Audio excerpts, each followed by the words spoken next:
खरंच रात्रीचा जेवणाचा कंटाळा जर आला जेवण बनवायचा, तर आपल्याला पटकन असं काहीतरी सुचत नसतं किंवा अगदी कमी साहित्यामध्येच आपल्याला पोटभरीचा असा एखादा पदार्थ बनवायचा असेल आणि असं जर तुम्हाला जरासं अवघडल्यासारखं वाटत असेल की काय बनवायचं, तर मस्त असा कोणत्याही जास्त भाज्या वगैरे काही लागत नाही, फक्त टॉमॅटो, तांदूळ आणि थोडे मसाले असले की ही रेसिपी बनून तयार होते. तर आज आपण रात्रीच्या जेवणासाठी खास करून टोमॅटो भात कसा बनवायचा ही रेसिपी बघतोय. त्यासाठी पिकलेले असे मोठे लाल टोमॅटो घ्यायचे आणि तांदूळ तुम्ही कोणताही घेतला तरी चालेल. तर इथे मी बासमती तांदूळ घेतलेला आहे. तांदूळ पहिला धुवून निथळून घ्यायचा.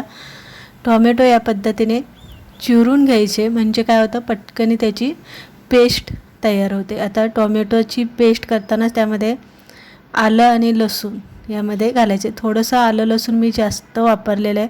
पाणी वगैरे काही घालायचं नाही, तशीच पेस्ट इथे आपल्याला बारीक याची करून घ्यायची. आता आपण इथे टोमॅटो भात बनवतो आहे, त्यामुळे कांदा असा उभा चिरायचा नाही आहे, तर आडवा असा आपल्याला इथे चिरून घ्यायचा आहे. या पद्धतीने हे लक्षात ठेवायचं. नंतर कढीपत्ता, 2 हिरव्या मिरच्या आणि खडा मसाला आवर्जून आपल्याला यामध्ये घालायचा आहे. एक बटाटा आणि थोडेसे मटर मी इथे घेतलेले. तुम्हाला काहीच घालायचं नसेल तर नाही घातलं तरी चालेल, पण जर तुम्हाला काही घालायचं असेल तर बटाटा सगळ्यांच्या घरात असतो, मटर असेल तर मटर घाला. नंतर पळीभर तेल घातलेले. तेल गरम झालं की त्यामध्ये खडा मसाला घालून घ्या, थोडासा तेलात भाजून घ्या आणि मग कांदा यामध्ये घाला. कांदा चांगला असा लालसर सोनेरी कलर येईपर्यंत भाजून घ्या. मसाल्यांमध्ये मोजकेच मसाले आता मी इथे काय घातलेले आहे, हळद, हिंग, लाल तिखट, कांदा लसूण मसाला, गरम मसाला, धने पावडर आणि जो आपला घरगुती मसाला बनवलेला असतो उन्हाळीमध्ये तो यामध्ये 1 चमचा घालून घेतलेला आहे. नंतर जी आपण टोमॅटोची पेस्ट बनवून घेतली होती ती घालायची आहे. मटार आणि बटाटा आहे म्हणून मी घातलेला आहे, नसेल नाही घातला तरी चालेल.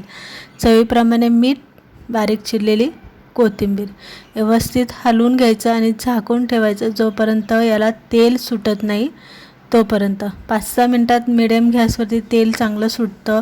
टोमॅटोची जी ग्रेव्ही असते ती पण चांगली शिजली जाते. मटार आणि बटाटाही थोडा यामध्ये शिजला जातो. असं कोरडं झालं पाहिजे आणि नंतर आपल्याला हा धुवून घेतलेला तांदूळ जो आहे तो यामध्ये घालून घ्यायचा आहे. आता पाणी कसं घालायचं आहे यामध्ये, आता आपण टोमॅटोची ग्रेव्ही करून घातलेली, त्यामुळे भात कधी कधी काय होतं चिकट होतं जर पाणी जास्त. आपल्याला भात मोकळा सुटसुटी शेवयांसारखा करून घ्यायचा आहे. पाण्याचं प्रमाण कसं घालायचं आहे, तर तांदळाच्या डबल पाणी घालायचे. म्हणजे 2 वाट्या जर तुम्ही तांदूळ घेतला असेल तर 4 वाट्या एवढं तुम्हाला इथे पाणी घालायचं आहे. व्यवस्थित हलवून घ्यायचं आहे आणि वरनं साजूक तूप 1 चमचा 2 चमचे इथे घालून घ्यायचं. आता इथे तुम्ही भाताचं प्रमाण किती घेतलं तांदळाचं त्यानुसार तुम्हाला इथे तूप घालायचं आहे, कोथिंबीर घालायची, व्यवस्थित हलवून घ्यायचं आहे. एक उकळी आली, भाताला उकळी फुटली की गॅस मिडियम करायचा आणि मिडियम गॅसवरती अगदी 10-15 मिनटामध्ये भात शिजून तयार होतो. 10-15 मिनटानंतर तुम्ही इथे बघू शकताय एकदम शेवयांसारखा मोकळा सुटसुटीत असा हा आपला इथे टोमॅटो भात तयार झालेला आहे. रात्रीच्या जेवणात कंटाळा आला असेल, पाहुणे जरी तुमच्या घरी कधी आले असाल किंवा मधल्या वेळेसुद्धा जेवायला काही शिल्लक राहिलं नसेल तर पटकन तुम्ही हा भात इथे बनवून खाऊ शकता. काही लागत नाही आहे, फक्त टोमॅटो लागतो आहे, कांदा लागतो आहे, थोडेसे मसाले असले की हा भात बनून तयार होतो आहे. तर तुम्हाला ही रेसिपी कशी वाटली हे कमेंट करून तर नक्कीच सांगा. पण जर तुम्हाला ते खरोखरच आवडलं असेल आपला टोमॅटो भात तर लाईक करा, शेअर करा, नवीन असाल सबस्क्राईब नक्की करा. परत एकदा अशाच रेसिपीबरोबर भेटू.